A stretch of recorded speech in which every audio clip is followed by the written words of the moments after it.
কত বছর হয়ে গেল আমি এই জলাশয়ে ব্যাঙ হয়ে রয়েছি।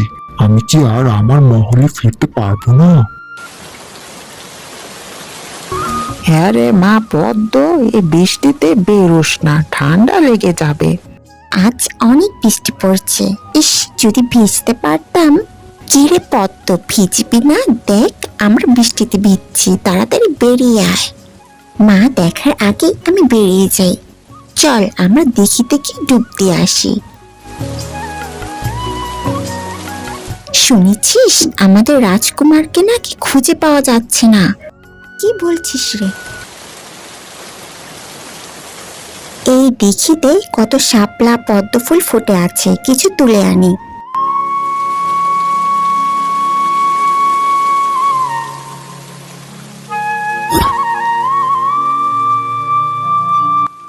এই মেয়েটা কে? এই বৃষ্টির মধ্যেও শাপলা তুলছে। আমি বরং ওকে ফুলগুলি তুলতে সাহায্য করি।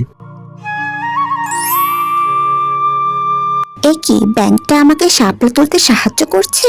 ব্যাংকটা তো তাহলে খুব ভালো। সারাদিন বৃষ্টিতে ভিজে সন্ধেবেলা বাড়ি আসা হচ্ছে। মা আমি কিছু শাপলা তুলি, তা 5 টাকা বিক্রি করেছি। হয়েছে হয়েছে, এখন ঘরে গিয়ে ভিজা কাপড়টা পাল্টিয়ে নে, নয়তো ঠান্ডা লেগে যাবে।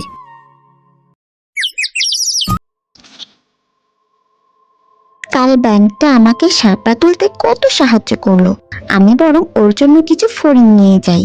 আমি কিছু শাপলা তুলে রাখি, যদি সেই মেয়েটা আসে তবে ওকে দিয়ে দিব।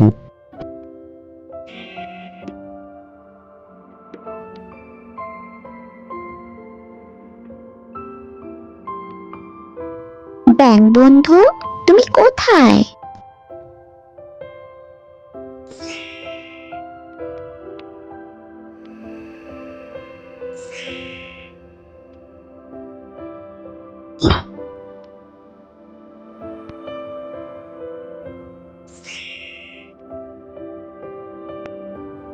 হ্যাঁ রে মা পদ্ম, তোর বান্ধবী শিউলির তো বিয়ে হয়ে গেল।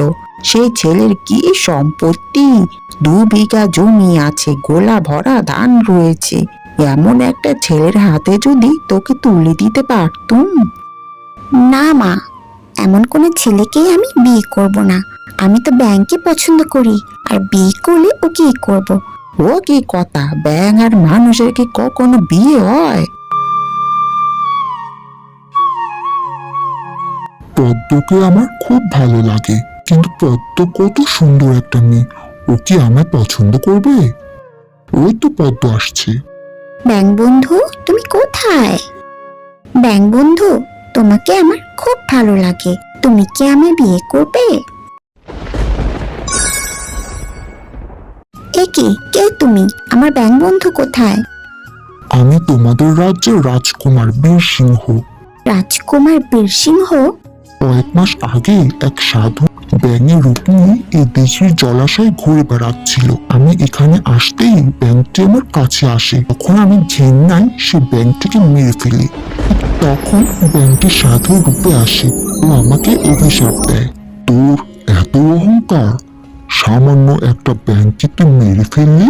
আমি তোকে অভিশাপ দিচ্ছি, আজ থেকে তুইও ব্যাঙ হয়ে এই দেশের জলাশয়ে থেকে যাবি। আমাকে ক্ষমা করুন সাধু বাবা, আমি এই অন্যায়ের জন্য অনুতপ্ত। বেশ, যদি তোর এই রূপ দেখেও তোকে কেউ পছন্দ করে তোকে গ্রহণ করে, তবে তুই তোর আগের রূপে ফিরে আসবি। আর আজ তুমি মালা পরাতে আমি ব্যাংক থেকে মানুষের রূপে ফিরে এসেছি। পদ্ম, আমি তোমাকে বিয়ে করতে চাই।